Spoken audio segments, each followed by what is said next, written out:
તો આપણે આશા રાખીએ કે આ પ્રોગ્રામ હવે હોલમાં કરવો પડે એટલી સંખ્યાથી આ શાળા ભરાઈ જાય. નેક્સ્ટ યર આપણી અર્જુન ઇંગ્લિશ સ્કૂલના 25 વર્ષ પૂરા થાય છે અને આપણે આવો પ્રોગ્રામ ટાગોર હોલમાં કરવાનો છે.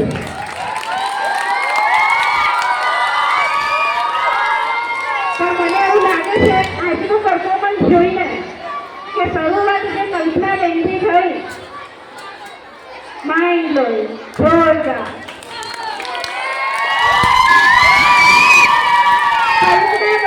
જ્યારે હું અહીંયા સ્કૂલમાં હતી ને, લગભગ 15 વર્ષ થયા મને આ સ્કૂલમાં, પણ કલ્પનાબેનને મેં પહેલાં જોયા હતા ને એનાથી ટોટલી બદલાઈ ગયેલા છે. કારણ કે આજે તો મોબાઈલનું જે એમણે ડાન્સ કરાવ્યો અને એમના વિદ્યાર્થીઓ જે આંખના ઈશારે ઊભા રહ્યા અને એની સાથે સાથે મોબાઈલની સાથે સાથે જે એક સોંગ ગયા નવી જનરેશનને લગતા જોરદાર, એમાં નવા જૂના બધા જ સોંગ આવી ગયા. અને આવા નવા વિચારો સાથે દરેક વર્ગ શિક્ષક પોતાની રજૂઆત જો અહીંયા કરશે તો એમણે કરેલી મહેનત અહીંયા આગળ આવવાની છે.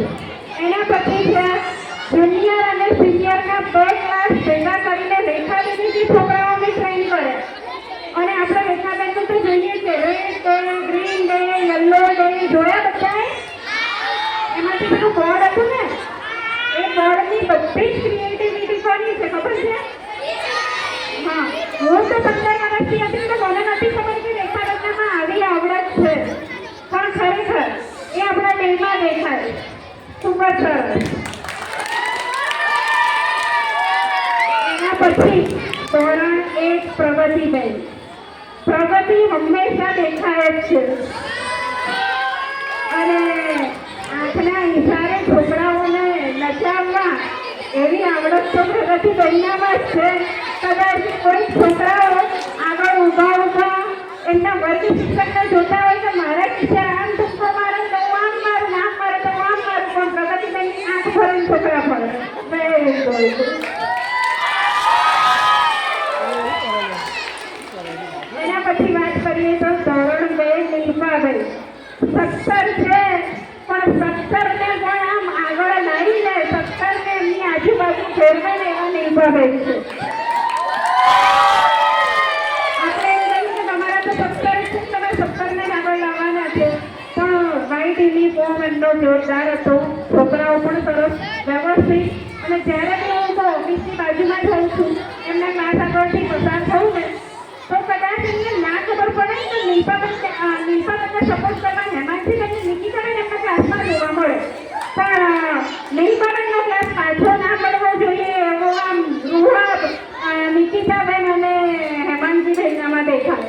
બરાબર? એટલે બંનેના સપોર્ટથી આગળ. હવે ધોરણ 3 જે આપણા સ્ટેજની પાછળ છે, દેખાય છે? આકાશભાઈ હજુ હમણાં જ આવ્યા છે. બરાબર? હમણાં જ આવ્યા છે. હું અત્યારે તો આકાશભાઈ કહું છું, પણ આમ કહું તો મારો સ્ટુડન્ટ જે મારી જોડે ભણી ગયેલા છે.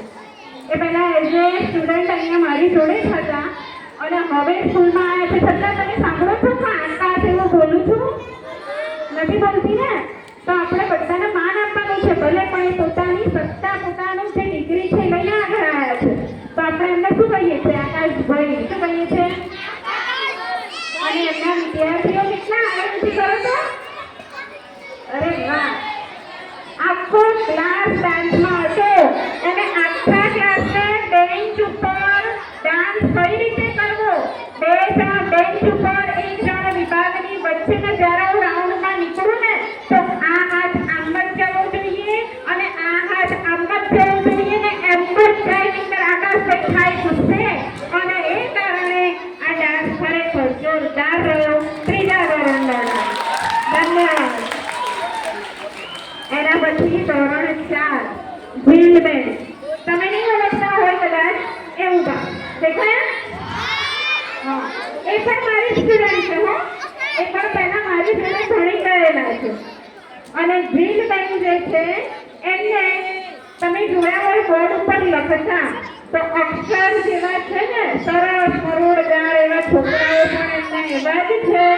ડાન્સમાં થોડાક મરોડ આવતા નથી પણ આપણે શીખવાડવા પડે છે ને એમના સપોર્ટ કરવા મારે હેમાંશીબેનને નિકિતાબેનને મોકલવા પડે છે કે ભાઈ જીલબેનના ક્લાસમાંથી આગળ તો આપણે લાવવું પડશે.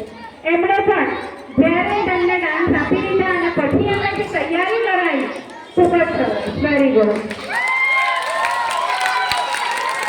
પાંચમો ધોરણ સોનલબેન, મને તમારી મરાઠી તો આવડતી નથી પણ ક્લાસના છોકરાઓને થોડીક મરાઠી શીખવાડો તો વધારે સારું. અને તમારી મરાઠી ભાષા એવી છે કે વિદ્યાર્થીઓની છે ગર્લ્સ એમણે જે ડાન્સ કર્યો છે એમની જે લેંગ્વેજ છે અને એ લેંગ્વેજની જે સલ્ચર છે અને જે સાડી પહેરીને આવી છે એમાં તો જાણે સોનલબેને જ આવીને ઊભા એવું લાગે. ખૂબ જ સરસ સોનલબેને જે તૈયારી કરાવી છે. ધોરણ 6 અને 2 મીરાબેન અને કોણ બાકી રહ્યું? 6 અને 2 મીરાબેન અને નિકિતાબેન, બરાબર ને? 6 અને 2 છોકરીઓએ જે રાજસ્થાની ડાન્સ કર્યો એ પણ ખૂબ જ સરસ હતો. ખમ્મા ગણી ખરેખર બધી છોકરીઓને ખમ્મા કરતા નતું આવડતું પણ નિકિતાબેન અને હેમાંશીબેન પાછળ પડી ગયા હતા કે આ રીતે નહીં આ રીતે જ કરાય. અને રજની સામે ખમ્મા ગણી એમનો લેકો છે અને બંને ટીચર સરસ તૈયાર થઈને આવ્યા છે અને જોડે જોડે મીરાબેને છોકરાઓ બધે હેન્ડલ કર્યા. નિકિતાબેનને કે તમે ડાન્સની પ્રેક્ટિસ કરો, ક્લાસ હેન્ડલ કરી ગઈ પણ ડાન્સ પરફેક્ટ હોવો જોઈએ. Very good. હવે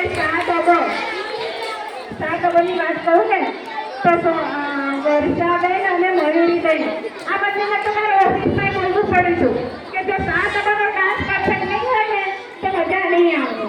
પણ છેલ્લે બંને એટલી મહેનત કરી. મયુરીબેન સ્પીકર લઈને આવતા હતા ફર્સ્ટ ટાઈમ ક્લાસમાં, પછી સ્પીકર વગાડ્યું કે ડાન્સ તો પરફેક્ટ થવો જ જોઈએ.